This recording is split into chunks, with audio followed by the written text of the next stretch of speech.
Everyone, this is Archana. Welcome back to my channel. और जैसे कि मैं आपको हर वीडियो में अलग अलग डेस्टिनेशंस पे लेके जाती हूँ, तो आज मैं भी आई हूँ चोपता में और यहाँ से हम जाने वाले हैं तुंगनाथ। तो चलिए मैं पहले आपको ये बता देती हूँ कि आप चोपता तक पहुँचे कैसे। यहाँ पहुँचने के बहुत सारे ऑप्शंस हैं, लेकिन जो सबसे अच्छा ऑप्शन मुझे लगता है यहाँ आने के लिए, क्योंकि यहाँ के रास्ते काफ़ी खूबसूरत हैं, तो आप बाइक से यहाँ आ सकते हो। चोपता आने के लिए जो लास्ट रेलवे स्टेशन है वो है ऋषिकेश। ऋषिकेश से आप ऊखीमठ के लिए बस लो और ऊखीमठ से फिर शेयरिंग में टैक्सी चलती है, वहाँ से आप टैक्सी लेके आ सकते हो। अगर एयरपोर्ट की बात की जाए तो देहरादून का जॉली ग्रांट जो एयरपोर्ट है वो है सबसे नज़दीक एयरपोर्ट चोपता के लिए, और देहरादून से आपको बसेस मिलेंगी ऊखीमठ के लिए, और देन ऊखीमठ से आपको चेंज करना होगा, शेयरिंग वाली जो टैक्सी मिलती है वो ले सकते हो। इस वीडियो में मैं आपको 3 अलग अलग रूट बताने वाली हूँ जिसके थ्रू आप आ सकते हो चोपता। तो चलिए शुरू करते हैं। जो फर्स्ट रूट है वो ऋषिकेश बस स्टैंड से आप गोपेश्वर की बस लो और वहां से आप फिर आ सकते हो चोपता। जो सेकेंड रूट है उसमें आप ऋषिकेश बस स्टैंड से डायरेक्ट ऊखीमठ के लिए बसेस ले सकते हो, और ऊखीमठ से शेयरिंग में टैक्सी चलती है, तो ऊखीमठ से आप शेयरिंग वाली टैक्सी करके आ सकते हो चोपता। और थर्ड रूट वो है जो मैंने फॉलो करा था, क्योंकि मैं केदारनाथ से वापस आते हुए तुंगनाथ गई थी, तो मैं आपको बताने वाली हूँ कि अगर आप भी कभी केदारनाथ आ रहे हो और वहाँ से तुंगनाथ जाने का प्लान कर रहे हो तो कैसे जा सकते हो। जब आप केदारनाथ से वापस लौट रहे होते हैं तो सोनप्रयाग में एक बस स्टैंड है, उसका नाम है सीतापुर बस स्टैंड। आपको सीतापुर बस स्टैंड से डायरेक्ट ऊखीमठ के लिए बसेस मिल जाएंगी। सो जो थर्ड रूट होगा वो सोनप्रयाग से ऊखीमठ होते हुए आप चोपता आ सकते हो। तीनों रूट में से आप किसी भी रूट से आते हो तो पहले आपको आना होगा ऊखीमठ, और जब आप ऊखीमठ आते हो तो यहाँ के सुप्रसिद्ध मंदिर ओंकारेश्वर के दर्शन करना ना भूलें। जब केदारनाथ के कपाट बंद हो जाते हैं तब श्री केदारनाथ की डोली इसी मंदिर में आती है, और जब तक केदारनाथ के कपाट खुलते नहीं हैं तब तक श्री केदार की पूजा इसी मंदिर में की जाती है।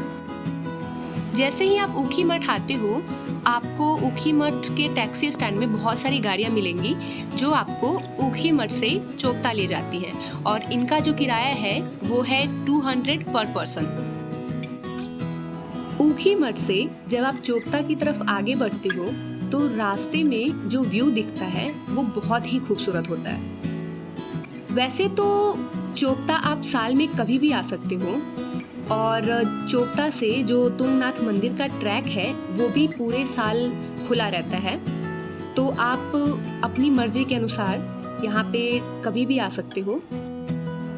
अगर आपको स्नो देखना है तो आप विंटर सीजन में यहाँ आओ।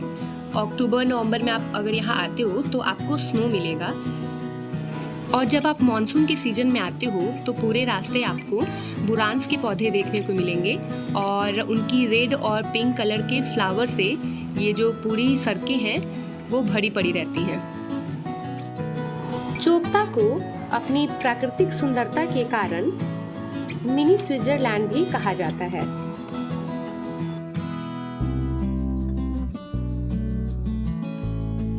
ऊखीमठ से लगभग 2 घंटे लगते हैं आपको चोपता पहुंचने में, और ये है चोपता का टैक्सी स्टैंड। चोपता में स्टे करने के लिए रूम्स भी अवेलेबल हैं, तो आप चाहें तो आप यहाँ रूम्स भी ले सकते हैं अगर आपको 1 नाइट स्टे करना है। मैं अभी जिस मंदिर में जा रही हूँ वो है तुंगनाथ, और तुंगनाथ एशिया का सबसे ऊंचाई पे स्थित शिव मंदिर है। तो अभी हम लोग जा रहे हैं मंदिर में। चोपता में जो टैक्सी स्टैंड है वहीं से शुरुआत होती है तुंगनाथ मंदिर जाने का। और बारिश यहाँ पे बहुत अनप्रेडिक्टेबल होती है, कभी भी रास्ते में बारिश हो सकती है, सो अपने साथ रेनकोट लेना ना भूलें। चोपता से जो ट्रैक स्टार्ट होती है तुंगनाथ मंदिर के लिए वो 4 किलोमीटर है, लेकिन अगर आप पैदल नहीं जाना चाहते हैं तो आप यहाँ पोनी भी कर सकते हैं, और उसका जो रेट है वो अगर आपको सिर्फ मंदिर जाना है तो 600 रुपये लगेंगे आपको, और अगर आपको मंदिर जाना और मंदिर से वापस चोपटा आना है तो आप बार्गेनिंग कर सकते हो, आपको ऑलमोस्ट 1000 और 1100 में मिल जाएंगी। जब आप ट्रैक स्टार्ट करते हो तो आपको यहाँ पे 2-3 जगह नोटिस बोर्ड दिखेगी और उस पे ऐसा लिखा हुआ है कि आप अपने साथ जो भी प्लास्टिक वगैरह ले जा रहे हो वो वापस ले आएं और इस वैली को गंदा ना करें। तो अगर आप अपने साथ प्लास्टिक की बॉटल्स या पॉलीथीन वगैरह ले जा रहे हो तो वापस लेके आ जाएं। यहाँ पे जगह जगह पे यात्रियों के बैठने के लिए बनाया गया है, तो अभी अगर चलते चलते थक जाए तो थोड़ी देर रेस्ट ले लें। हर हर महादेव, हर हर महादेव।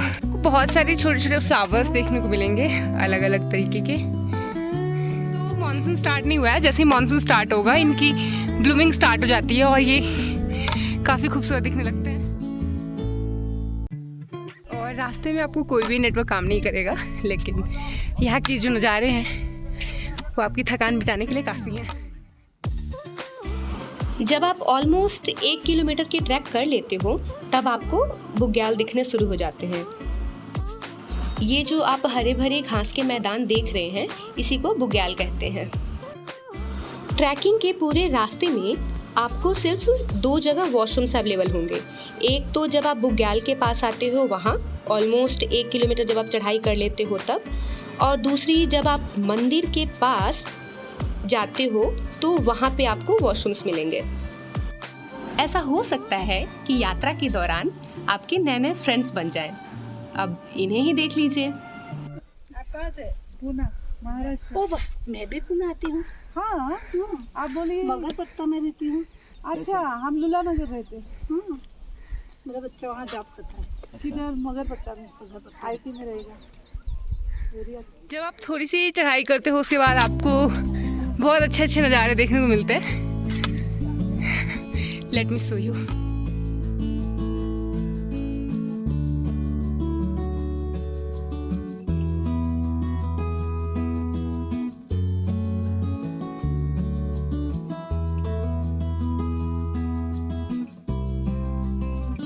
कहने को सिर्फ 4 किलोमीटर है चढ़ाई, लेकिन जब आप चढ़ोगे तो हर 100 मीटर पे आपको थकान महसूस होगी।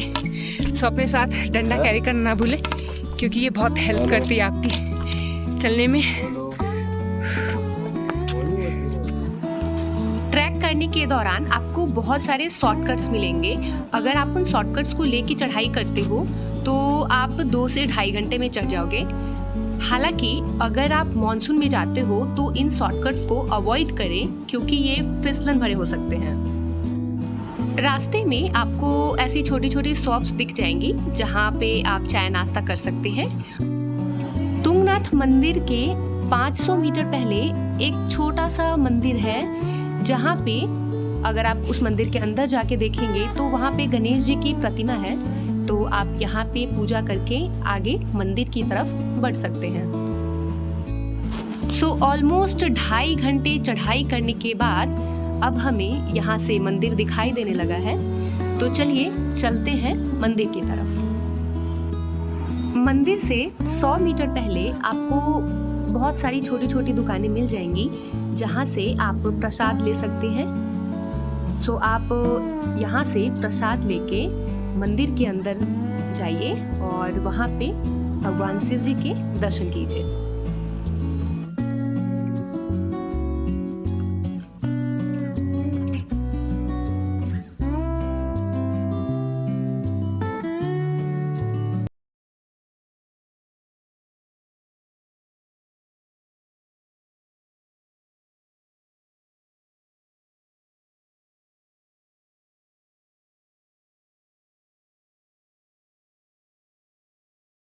Finally, we have reached to Tungnath, और ये है तुंगनाथ का मंदिर।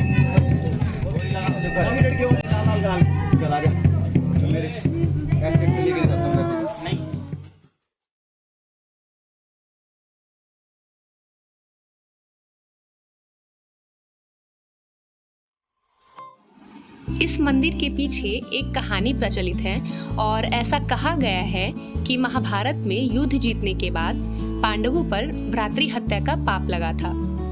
अपने इस पाप को दूर करने के लिए तथा भगवान शिव जी का आशीर्वाद लेने के लिए पांडव भगवान शिव को खोजते हुए काशी पहुंचे। जब शिव जी ने देखा कि पांडव काशी आ रहे हैं तो वो काशी छोड़कर केदारनाथ आ गए। पांडव भी भगवान भोलेनाथ को ढूंढते हुए केदारनाथ आ पहुंचे। तब भगवान शिव ने बैल का रूप धारण कर लिया। उस समय भीम ने उन्हें उसी भेष में पहचान लिया। भगवान शिव पांडवों की इच्छा शक्ति और भक्ति को देखकर उन्हें दर्शन दिए और उनको आशीर्वाद देकर भ्रातृ हत्या के पाप से भी मुक्त कर दिया। तभी से केदारनाथ में बैल के पीठ की आकार के पिंड की पूजा की जाती है तथा तुंगनाथ में भगवान शिव की भुजाओं की पूजा होती है। मंदिर के पास पहुंचते हो वहां से कुछ ऐसा नजारा दिखता है। Enjoy the view. बहुत सुंदर, बहुत खूबसूरत व्यू है। तुंगनाथ महादेव के दर्शन करने के बाद अगर आप चाहो तो 1 किलोमीटर की डिस्टेंस कवर करके आप चंद्रशिला टॉप भी जा सकते हो। हालांकि जो 1 किलोमीटर का डिस्टेंस है तुंगनाथ मंदिर से चंद्रशिला जाने का, वो काफ़ी स्टीप है और वहाँ चलना थोड़ा सा वो ट्रैक मुश्किल है। लेकिन अगर आप वहाँ जाते हो तो चंद्रशिला टॉप से आपको 360 व्यू देखने को मिलता है।